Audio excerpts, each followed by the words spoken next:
Hi, I'm Sunil Chilakuri coming to you live from the Aesthetic Show. I'm based out of Houston, Texas, but I want to introduce you to my good friend, Nasir Mohammed, and he's based out of Whittier, California, which is just part of LA County, really. That's right, it's on the border of LA and Orange County, so I actually service Orange County and LA County. Wonderful. And I know that you've done a very interesting practice because you have a true hybrid practice. I do, one of the few that's able to do it. Yeah, and tell us a little bit about your practice, and then we'll go into what you want to talk about. So I'm board certified in family medicine. I do, my niche in aesthetics is non-invasive to minimally invasive procedures that provide really good results.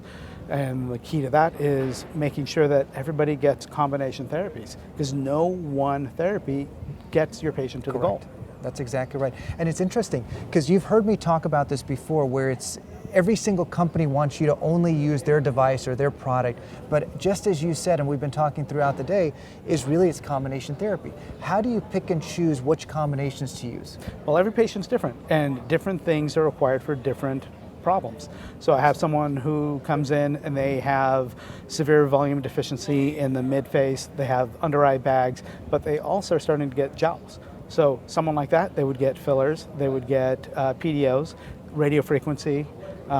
Someone that comes in with bad texture, microdermabrasions, skin resurfacing, 2940 YAG, CO2 resurfacing, and also you can't forget you have to use the topicals. You have to use topicals, 100%. Skincare is essential, I agree with you. Everybody gets skincare. Perfect. What if you have to pick out of all your skincare products, and not brand names, what categories does every single person have to be on?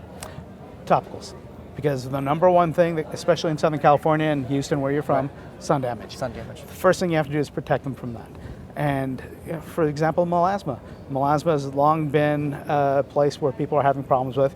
You use photolight therapy to try to eradicate something that is caused or exacerbated by photolight therapy, by solar radiation, which is like photolight therapy.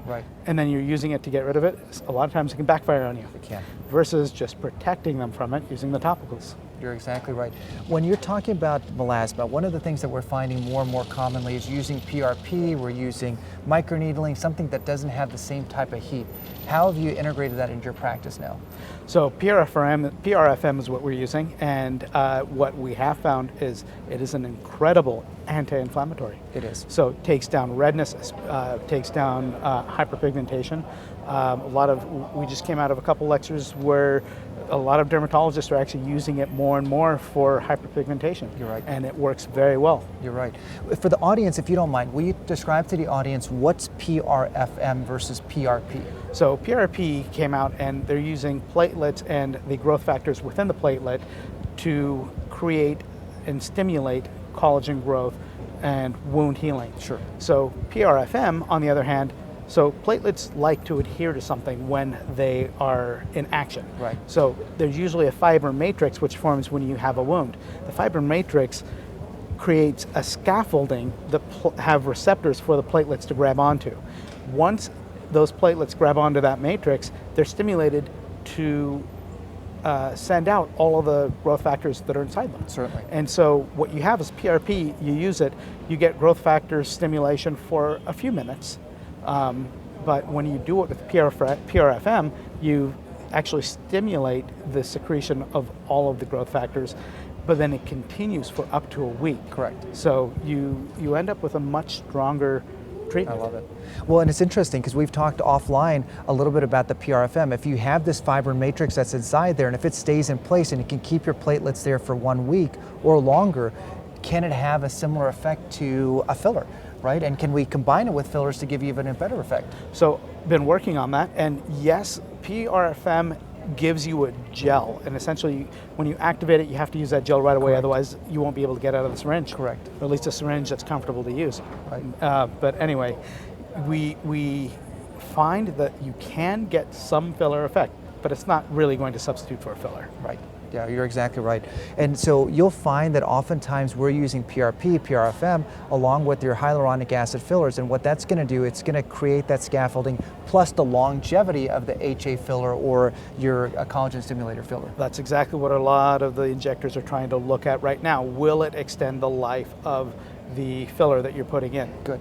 And so we're in the pilot study, so I can't tell as much yet. So we're still about a year and 2 months, so we're 14 months into the study, seeing one side where we did with PRFM plus HA filler, and on the other side just the plain HA filler, same volumes in terms of how much HA we're putting into there. And we're seeing the skin texture has changed and seems to be a little bit healthier because it's been a split-face, double-blinded study. Right. We're seeing that it's a little bit healthier on one side than the other, and we're going to unveil and see what happens. Well, I'm glad you talked about skin texture because that is one of the biggest reasons I actually got into this. Skin texture has been a very big problem, especially in sun-prone areas like where I live in Southern California. And one of the things we noticed a long time ago using certain fillers, especially superficially, they noted that you got this really good textural change. So PRFM does the same thing, but without the filler. Right. So that's one of the reasons I got into it. But one of the things I've noticed is 1 to 2 weeks out, I actually thought it looked worse. But you wait 6 weeks to 6 months, right, that's when you see the difference. Yeah, I agree with you. And it's important that we communicate that with patients, especially for those of you at home. When you see the 2-week result, you say, wait a minute, this looks darker, or it looks different, or it makes it look a little bit more boggy, I say, almost swollen more than it started with.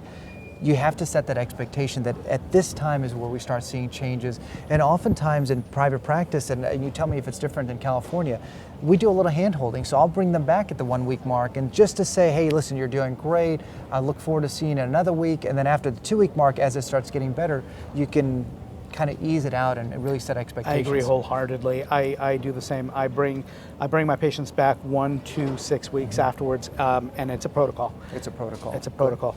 But one of the great parts of it is under eyes with PRFM. Okay. It's been the #1 most appreciated new treatment that I have. Excellent. Are you doing it alone, PRFM, before you put the HA filler in? Or what if somebody has a history of HA filler under there? I actually have been doing it a week or two after the HA filler edema is gone.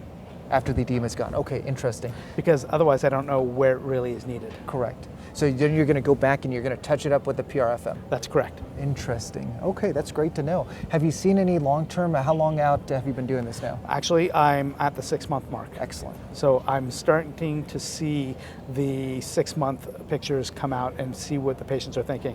So far, I've actually had about 30% of my patients come back for retreatment because it works so well for them. Wow, that's a great thing. That's excellent. Wow. We are at the tail end of doing a Volbella study for a company called Allergan. You might have heard them, and they create Botox and Juvederm and Volbella and Voluma and all this stuff. So we're just at the tail end of that 12-month study. Literally this next Thursday is going to be our last patient that's coming through, and we're seeing similar results. And so I'm curious, if we can use the body's own regenerative capabilities, can that extend the life of what we're already putting in there? That would be great.